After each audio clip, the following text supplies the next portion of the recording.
Hello, and welcome to the turbulent world of Middle East soccer, or Mideast Soccer podcast.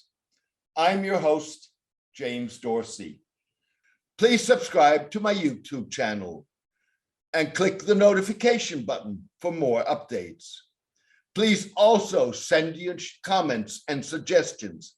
We take them seriously and within reason try to accommodate them.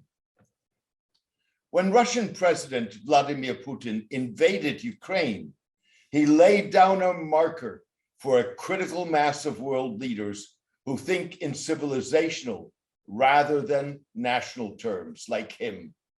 In the minds of these leaders, the stakes in Ukraine are about much more than the future of a former Soviet republic or the rejiggering of Europe's security architecture. Much like Mr. Putin's ambition to establish a Russian world that is defined by the geography of Russian speakers and adherents of Russian culture, rather than internationally recognized boundaries, men like Chinese President Xi Jinping and Indian Prime Minister Narendra Modi envision a 21st century world order in which civilizationalist aspirations trump national sovereignty. To them, creating a 21st century world order involves coercion and potentially, if need be, the use of military force to redraw maps to suit their, at times, downplayed aspirations.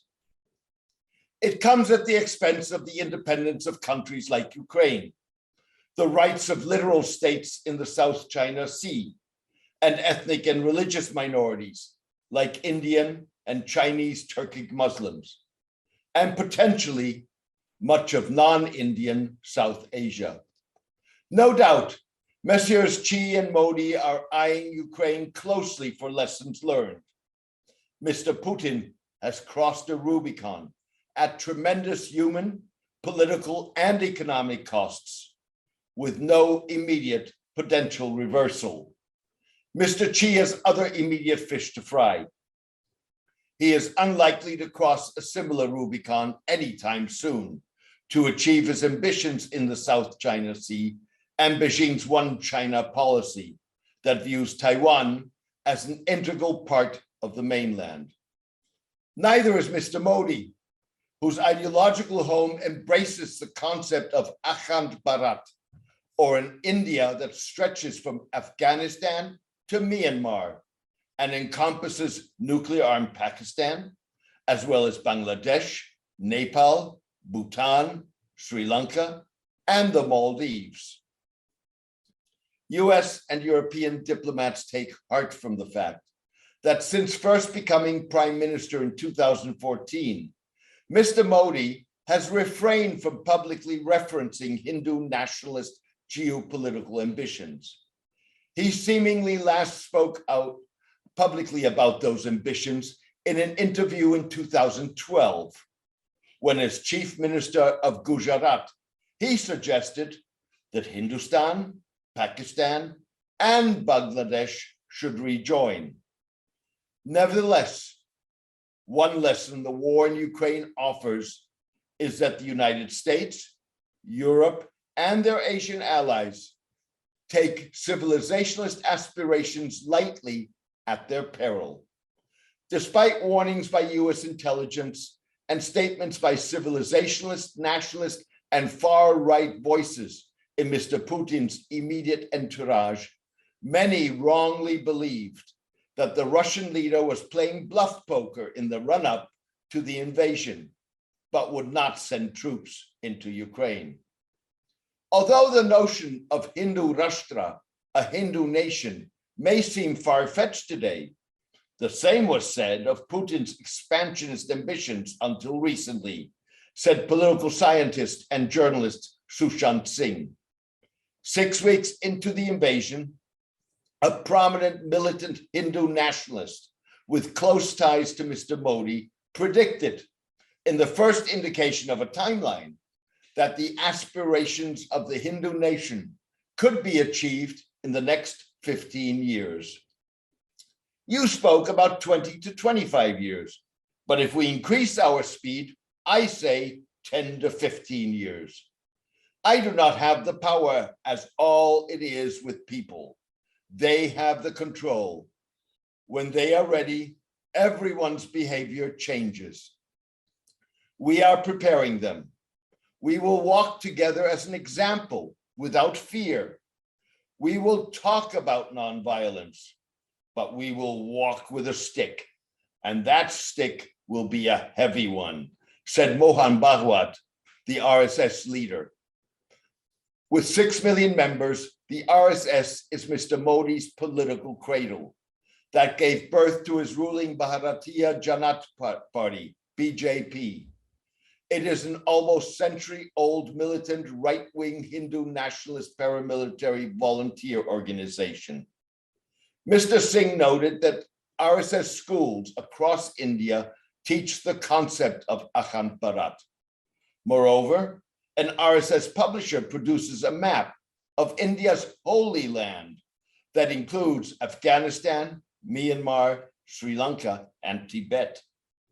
Mr. Modi's policies, including his 2019 amended citizenship law that provides a pathway for citizenship to Hindus from Afghanistan, Bangladesh, and Pakistan, but not to Muslims, as well as the stripping that year of the autonomy of Jammu and Kashmir, India's only Muslim majority state, seem to be nods towards Akhand Bharat.